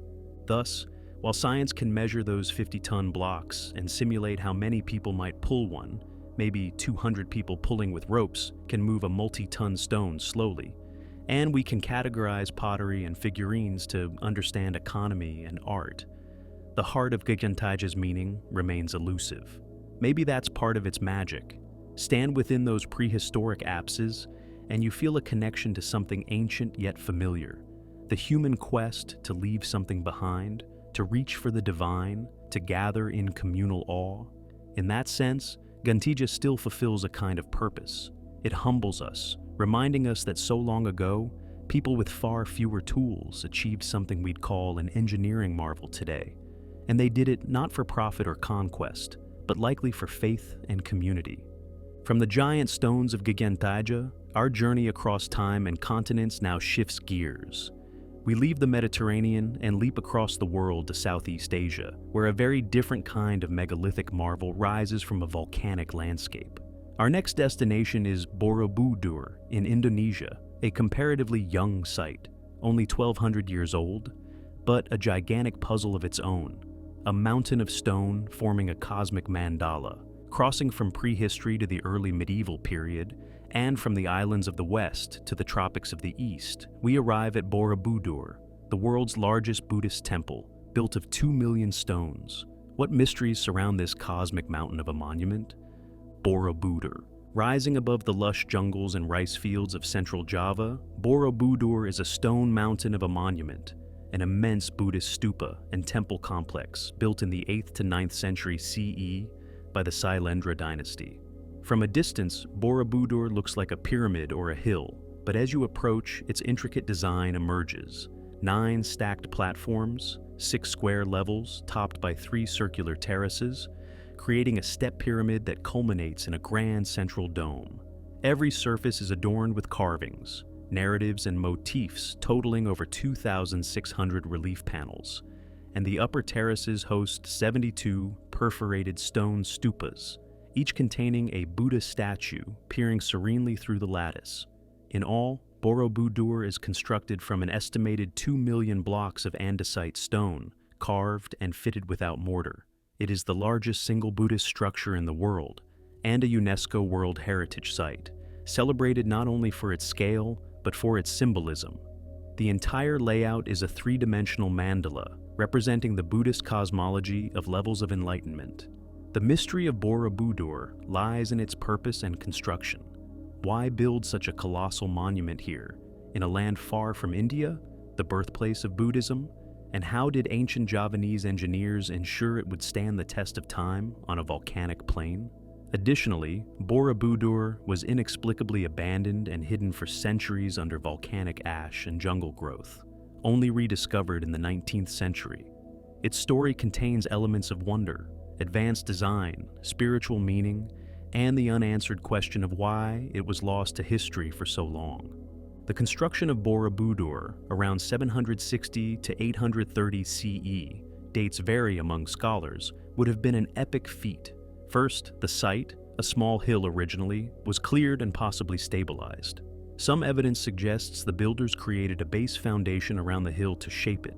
Indeed, Borobudur's lowest level was found to have been enlarged and reinforced early in construction, perhaps to prevent collapse. The entire structure is about 115 feet, 35 meters tall, and the base is roughly 403 feet, 123 meters, on each side, forming a massive square. Impressively, no cement holds it together. Instead, blocks were cut to interlock, like a giant puzzle. This dry fit method is akin to other Javanese temples, and even earlier world monuments, but on a far bigger scale. The designers also incorporated a sophisticated drainage system, weeping holes and spouts shaped as mythical gargoyles, makaras, channel rainwater out, preventing water buildup inside, crucial in Java's heavy monsoon climate. This prevented Borobudur from turning into a soggy sponge of stone. The labor required is staggering to imagine, quarrying 2 million blocks, some sources say around 55,000 cubic meters of stone, which is roughly 2 million cubic feet, often translated to 2 million stones, transporting them to the site, carving tens of hundreds of relief scenes, plus sculpting over 500 Buddha statues. Yes, Borobudur originally had 504 Buddha statues placed throughout niches and stupas. It likely took a workforce of thousands and at least several decades, if not the better part of a century.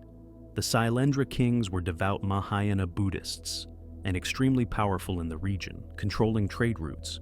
They could marshal the resources for this devotion. But why such a monumental expression of piety? One theory is that Borobudur was built to legitimize the dynasty's divine right, and also as a pilgrimage center to attract scholars and monks from across Asia, putting Java on the Buddhist map. Borobudur's design is a mandala in stone. That is, it's a geometric plan imbued with spiritual meaning. The base represents the Kamadhatu, the world of desire. The 5 square terraces above represent the Rupadhatu, the world of forms. And the top 3 circular terraces symbolize the Arupadhatu, the formless world. These correspond to stages on the path to enlightenment in Buddhist cosmology.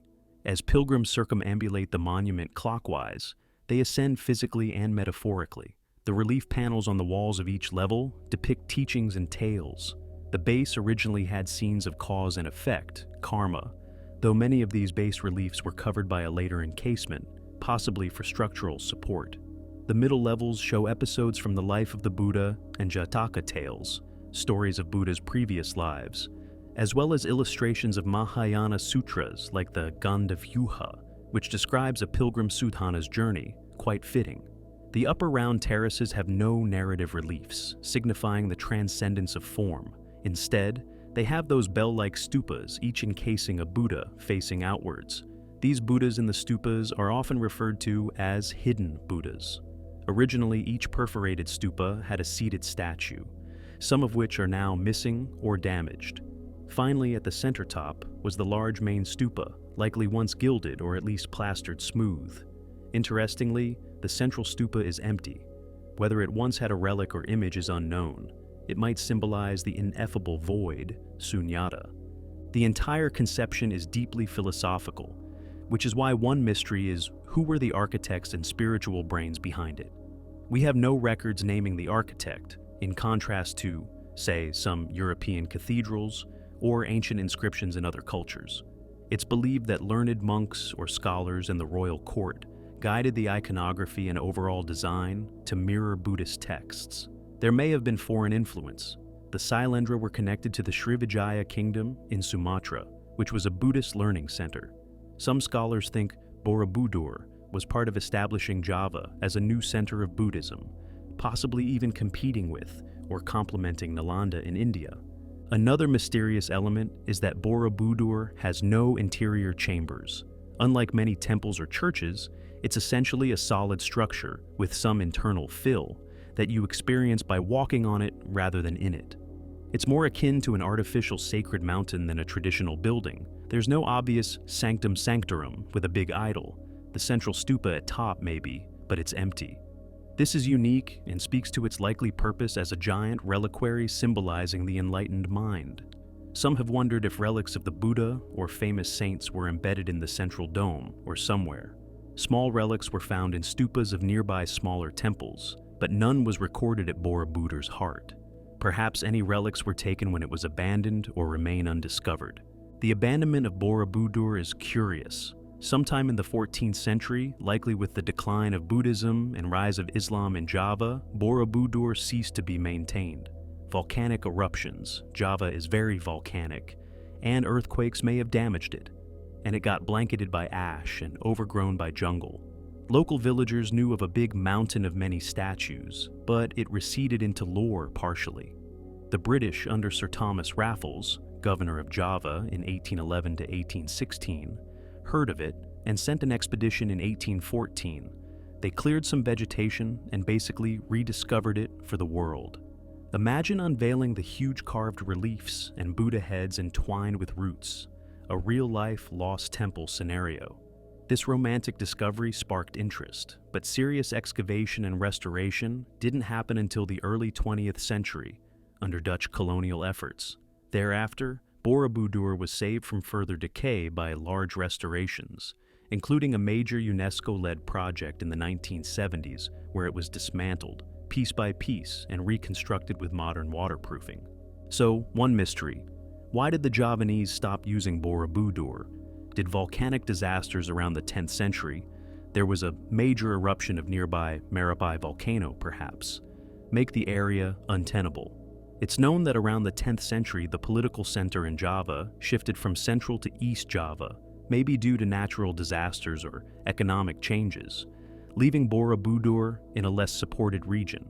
Then, over the next centuries, Islam gradually supplanted Buddhism/Hinduism in Java, and such sites were not actively cared for, though there's evidence the structure was at least partially above ground until later, because Muslim rulers even in the 18th century mentioned a mountain with carved figures, which they considered idolatrous, so it sort of faded due to cultural shift, plus literal covering by nature. From an engineering perspective, Borobudur poses questions like, how did they ensure it wouldn't collapse? Interestingly, early on they had a problem. After finishing, they added buttressing to the base. That covered those karma reliefs, presumably because small collapses or sagging occurred. That fix actually worked. Borobudur stands largely intact. Top central stupa might have been taller originally or had more structure, which possibly fell in quakes. We see some big stones around that might have belonged to a finial. Some statues are headless. Souvenir hunters and looters took heads in the 19th century. And reliefs worn, but overall it's robust. Perhaps their interlocking stone system gave it earthquake resilience somewhat. There's a local myth that the monument was built by the supernatural, that it was the work of giants, or that it magically built itself at the command of a divine architect. Given its grandeur, one can see why myths arise. Another folk belief is that a treasure is hidden under the central dome, which led treasure hunters in the past to drill into it, finding nothing. In truth, the real treasure is the knowledge encoded in the reliefs. They are like an extensive visual scripture, teaching about Buddhist doctrines and Javanese courtly life of the time. Scholars are still analyzing them. One panel shows what looks like a Boru ship, a type of ancient vessel, giving insight into ship technology of the era.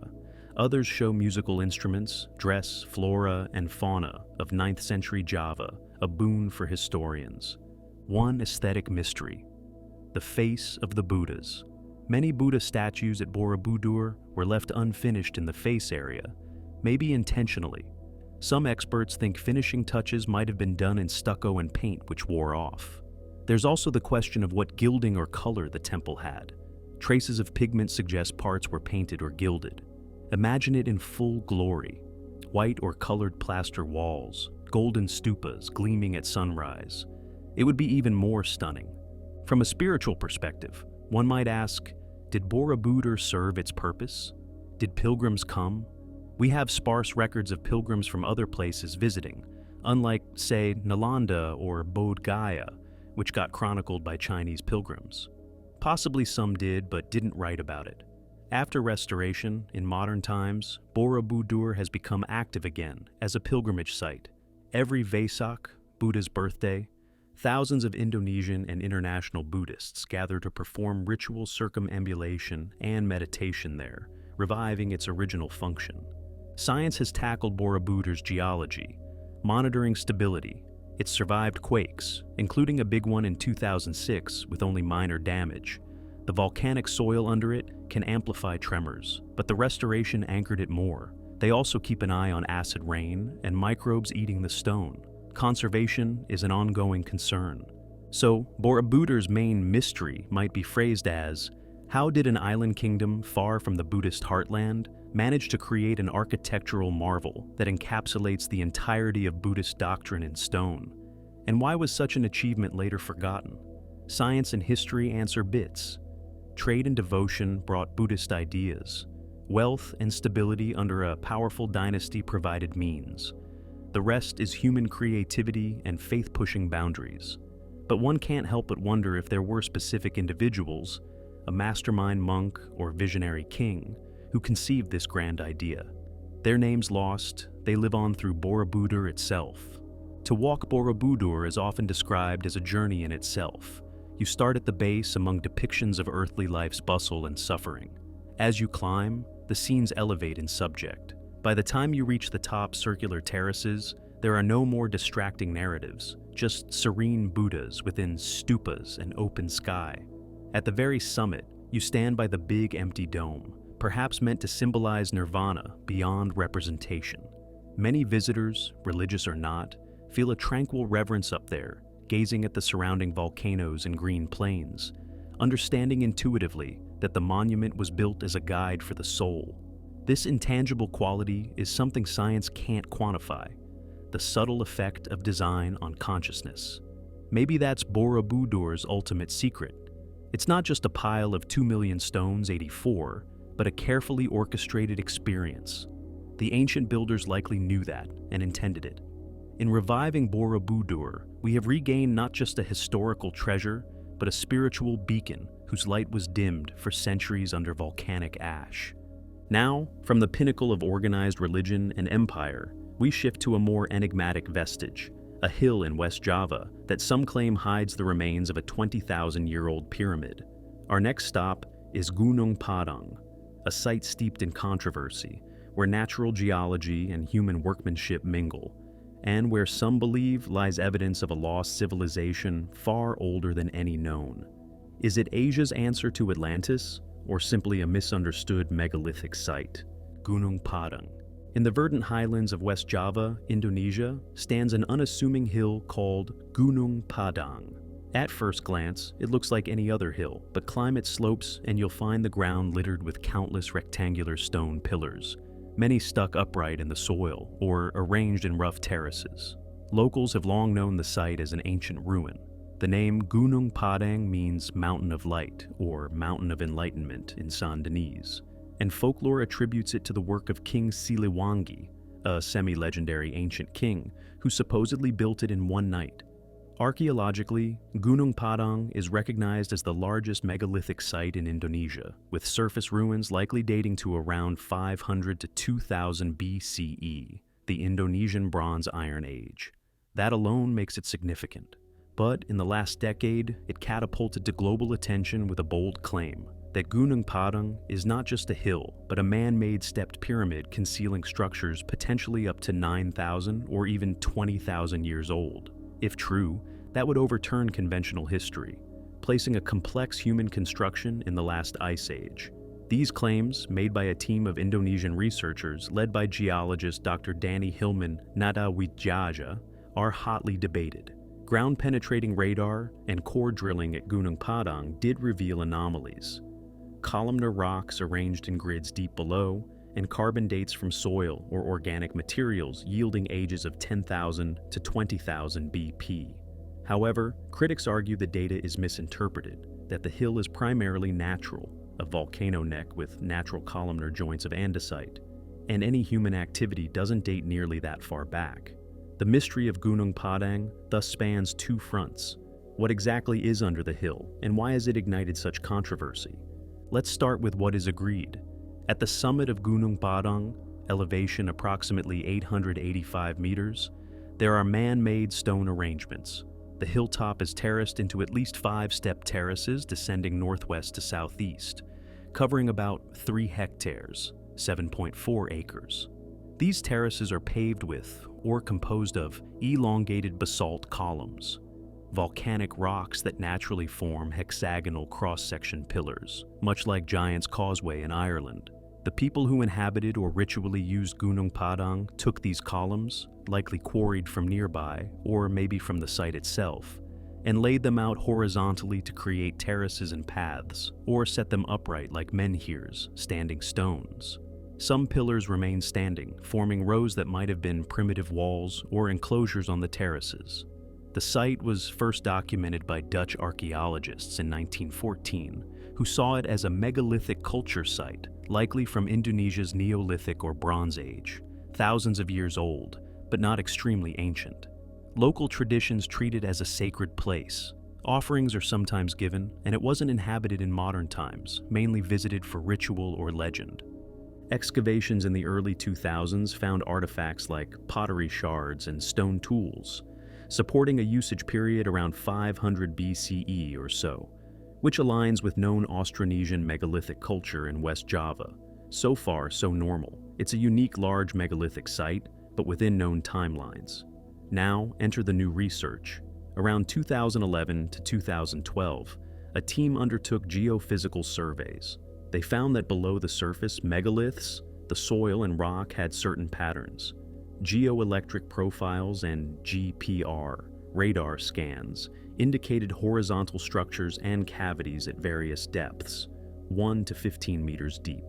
They interpreted a network of possibly human-constructed rooms or layers, sample cores drilled, and some carbon dating of organic material like soil, fossilized vegetation, or charcoal bits in pores of rock, came back with surprising dates. One near the surface approximately 500 BCE expected, another a few meters down, approximately 5,200 BCE, and one as deep as 15 meters, giving approximately 24,000 BP. The lead geologist speculated that Gunung Padang was built in stages, a Phase 1 around 500 to 600 CE, top layer, a Phase 2 around 5,000 BCE, middle, and perhaps an ultra-ancient Phase 3, around 20,000 or more BCE, deep core. If true, it would mean a hunter-gatherer culture at the end of the last ice age constructed a massive stone complex millennia before any known civilization. Naturally, this caught media attention and comparisons to Atlantis or advanced lost civilizations. It dovetails with some popular pseudo-historical narratives. Even Indonesia's President Susilo Bambang Yudhoyono got intrigued and visited, giving funding for more research. However, the extraordinary claims met with scrutiny. Other geologists and archaeologists pointed out that the andesite columns are natural rock that formed maybe millions of years ago, and weathering and soil processes can fool scans. For instance, the chamber could just be a less dense zone in volcanic breccia, or a natural cavity. The carbon dates, they argued, might be from bioturbation, organic bits seeping down cracks, giving false older context. Indeed, the key deep date was from soil in a drill core, not an artifact, meaning it doesn't prove humans were there then. Also, mainstream archaeology hasn't found actual human remains or tools at those depths. Some also note the sampling might have gotten older contaminants. The debate got intense. A scientific paper making the 20,000 years claim was actually retracted in 2024 after criticism that the evidence was insufficient to assert a man-made pyramid that old. So, what do we have? Possibly, Gunung Padang is an ancient hilltop sanctuary used intermittently over thousands of years, perhaps since the early Holocene. The top layers confirm human construction. Beneath, maybe earlier groups modified natural formations slightly. Like maybe a natural column outcrop was used as a foundation by earlier people around 5000 BCE. That's still quite early for Java, before any known agriculture there. There's speculation that if Phase 2, approximately 5000 BCE, is real, it might correspond to a pre-agricultural culture of Sundaland, the hypothesized subcontinent when sea levels were lower. But again, hard evidence is scant. Mostly we have those suggestive radiocarbon dates and geophysical anomalies. One concrete discovery was that under the surface columns they found layers of sand and clay that seemed to have been imported to level things. That indicates deliberate human modification of the ground. Also, they found some strange cement-like mixture of 45% iron mineral, 41% silica, and 14% clay in soil. They posited it could be an ancient geopolymer, ancient concrete, used to bind stones. If that's true, it's crazy advanced for 5,000 plus years ago, and geologists countered that those are naturally occurring percentages in many clay soils. Politically and culturally, Gunung Padang's age became contentious. Proving a 20,000-year-old pyramid would be national pride and a tourist draw. Some skeptics say the evidence was overinterpreted under pressure or wishful thinking. Meanwhile, the site remains fascinating regardless. Those surface ruins speak to a ritual significance. Gunung Padang might have been a regional center for ceremonies, possibly connected to ancestor worship or astronomy. The site is oriented roughly northwest to southeast. One of the terraces has a stone that points to Mount Gede, maybe a sightline. Some have tried to see alignments with solstices, but not clearly documented. At very least, the hill offers commanding views, no doubt part of its sacred aura. Many megalithic cultures chose high places to get closer to sky deities. Local myths add flavor. One legend says the site was built by King Siliwangi as mentioned, and that he and his army turned to stone there. An attempt failed. Sunrise came, they petrified, explaining the many stones. Another folk belief, hidden treasure or a golden throne is inside, fueling clandestine digs historically. Also, some elders say it's a place where prayer is light, meaning wishes easily granted, thus Mountain of Light. People still perform meditation or shamanic rituals there. From a scientific viewpoint, Gunung Padang underscores the difficulty of interpreting buried structures. Nature can produce seemingly geometric patterns. For example, the whole hill's base is likely natural columnar basalt from an ancient volcano. Those columns, when weathered and redeposited, can look arranged. The team claiming antiquity said they found evidence of continuous man-made stone layers to 15 meters depth, but others think they are misreading natural jointing of rock that deep. Even if Gunung Padang isn't a 20,000-year pyramid, it's possibly the oldest known megalithic site in Southeast Asia. That alone is significant and suggests a rich, yet to be fully understood, chapter of Indonesian prehistory. It shows cultural continuity too. Megalithic traditions persisted into modern times among some Indonesian ethnic groups, e.g. Toraja. Gunung Padang might be an ancestral node for those practices. The controversy itself is a part of the mystery. It highlights how new technology, like GPR in archaeology, can lead to exciting hypotheses, but also how those need careful validation. A cautionary tale. The initial claims were widely publicized, but subsequent peer review brought them down to earth. So, to sum up, what lies beneath Gunung Padang? Possibly more terracing and perhaps a buried structure, maybe an earlier phase platform or tomb. That's plausible. Is it an Ice Age Atlantean pyramid? Probably not. But the jury is still out until thorough, open excavations happen. So far, they haven't fully excavated the deeper layers due to debate and perhaps to preserve the site. It remains tantalizing. Mystery aside, imagine being on Gunung Padang at its peak usage. The terrace is filled with people, stones erected as altars or pillars, priests or shamans offering prayers to mountain spirits or star gods, torches flickering among the stone forest, with volcanoes silhouetting the horizon. It must have been atmospheric. That feeling persists for visitors today. There's a certain energy at the site, enhanced by the dramatic idea that maybe something very ancient is underfoot. In conclusion, Gunung Padang presents a case where scientific investigation into a seemingly humble site opened a Pandora's box of possibilities. It reminds us that much of human history in the remote past is still hidden just below our feet. While extraordinary claims require extraordinary evidence, still lacking here, the pursuit of those claims drives science forward. Perhaps ongoing research will clarify the picture, either confirming an older-than-thought human construction or settling it as a later monument embellished by nature.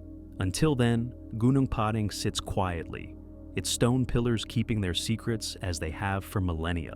Whether that's 3,000 years or 13,000 or more, we await the final answer from the ground.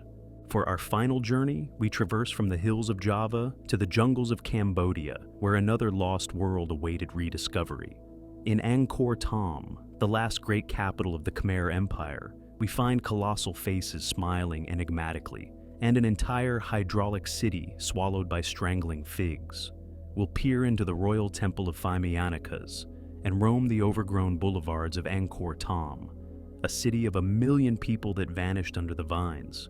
What mysteries linger in this jungle metropolis and its legendary Golden Tower? Phaymianikas and Angkor Thom.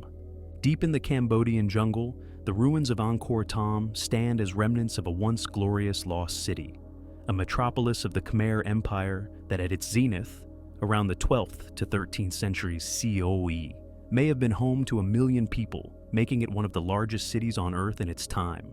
Today, thick roots twist around tumbled stones, and the calls of gibbons echo where royal processions once passed. The site's sheer scale and sophisticated urban planning, including a grid of roads, massive reservoirs, and canals, have earned it the moniker Hydraulic City, as water management was at the core of its design. In the center of Angkor Thom lies the Phaymianikas, a temple with a name that means Celestial Palace. According to legend, this pyramid-shaped temple once had a glittering golden spire, and each night the Khmer king would ascend it to meet a mystical serpent spirit in the form of a woman. This legend of Phaymianikas, that a 9-headed Naga princess dwelt in its tower and demanded the king's intimacy, is one of Angkor's most tantalizing mysteries. It was recorded by a Chinese visitor, Zhou Daguan, in the 13th century. The union, myth says, ensured the prosperity of the kingdom. If the king missed even one night, disaster would strike.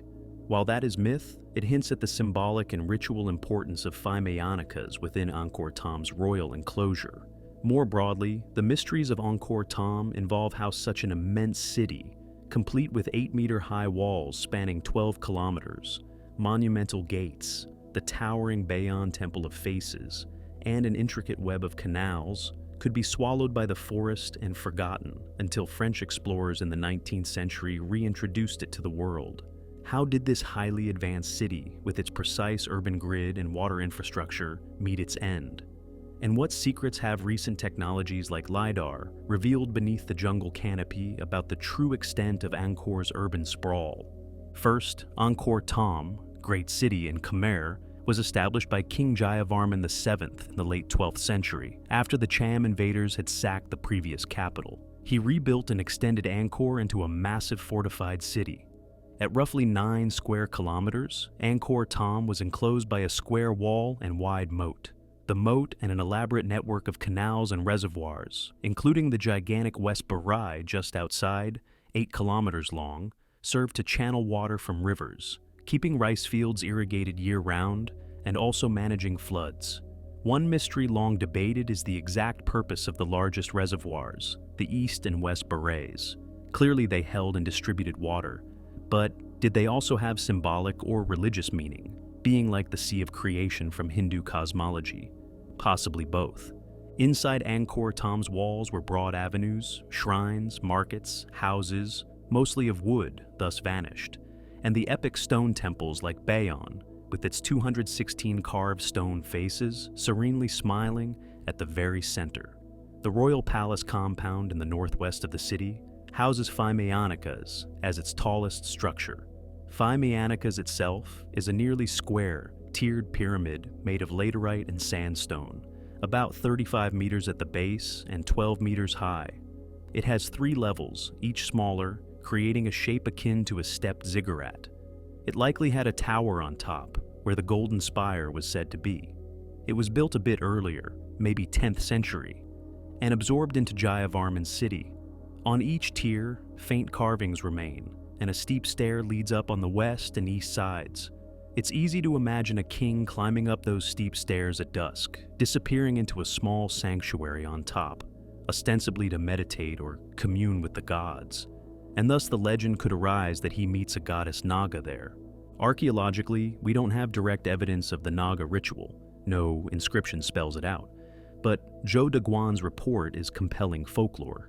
In it, he says the king spent the first watch of every night with a woman of serpent race in a golden tower, and only after could he return to his wives. If the Naga didn't show, his days were numbered, indicating the symbiosis of king and land's spirit. This myth likely served to reinforce the king's semi-divine status and responsibility. The greater Angkor mystery: how was such a huge city supported in the jungle? LiDAR surveys in the last decade have unveiled that the area around Angkor Thom and Angkor Wat, the earlier temple complex south, was densely populated with suburban temples, neighborhood ponds, mounds, house foundations, roadways, a true urban sprawl of at least 1,000 square kilometers when including peripheral areas. Angkor wasn't just temples, it was a living city, with possibly over 700,000 to 1 million inhabitants around 1300 AD. Some estimates vary, but clearly one of largest pre-industrial. Their water management was extremely sophisticated, a combination of natural rivers, Siem Reap River, and man-made channels directed water into barays and moats during monsoon, stored it, then distributed via canals and spillways to rice paddies in dry months. This gave them multiple harvests per year, the basis of Angkor's wealth. One mystery solved by LiDAR. Archaeologists long wondered how the city was structured beyond the main monuments. The thick jungle hampered ground survey, but airborne laser scanning peeled away vegetation digitally, revealing the ghost grid of roads and city blocks and undocumented temples. They found that downtown Angkor Thom was formally planned, blocks about 100 meters by 100 meters, with ponds and likely homes. The populace lived here up to at least the 15th century, so Angkor wasn't lost in the classical sense. It likely gradually depopulated after the Thai invasions and due to perhaps water system failures. By the time French explorers like Henri Mouhot arrived in the 1860s, local Khmer and monks still knew of the temples. They were never truly unknown to locals, but the city's scale had been forgotten. The French were astonished. A city of stone monuments being eaten by the jungle, akin to something out of myth. Why did Angkor collapse? That is an ongoing investigation. Climate data, like tree rings and sediment, suggest severe droughts in the 14th to 15th century, punctuated by intense floods. The intricate canal system might have been strained by drought and then damaged by floods. One theory says the network clogged and broke, ruining agriculture. Combined with foreign pressure, Ayutthaya kingdom attacks, and internal strife, the capital was moved south, Phnom Penh area, leaving Angkor to decay. The population might have migrated gradually. Without upkeep, the jungle swiftly reclaimed wooden structures. Only stone temples remained, often intentionally left to the elements, as kings took their sacred statues with them when relocating. Phimeanika's golden tower likely was gilded with gold leaf or had a gold statue. It's gone now. Did something valuable lie inside?